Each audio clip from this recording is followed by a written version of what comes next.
Hey guys, gusto ko ipakita sa inyo yung mga binili ko from Ukay today kasi na-tsempuhan ko na may mga nagustuhan ako and hindi ko siya pinalampas, okay? Kabili lang naman ako ng 4 items and i-try natin siya. Let's go! So first is itong oversized sweater and ang nagustuhan ko dito guys is yung details dito na heart. Meron siyang embroidered gem sa gilid which is so cute, diba? And then meron siyang 3 colors. And this next is ito, fit natin siya. Tada! Diba? Ang cute ng details niya kasi ang dami niyang print. Meron siyang smiley face. Hulaan niyo kung magkano ko siya nabili. 200, hindi. 150, hindi rin.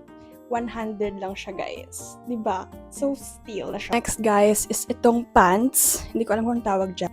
Wait ha. Para makita niyo dyan.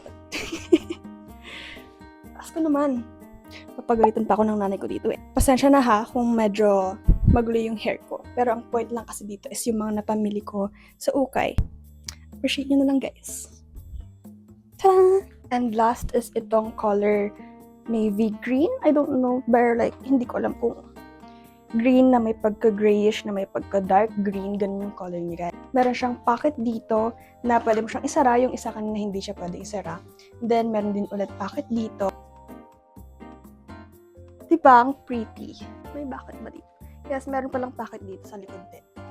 Yun lang guys. Bye!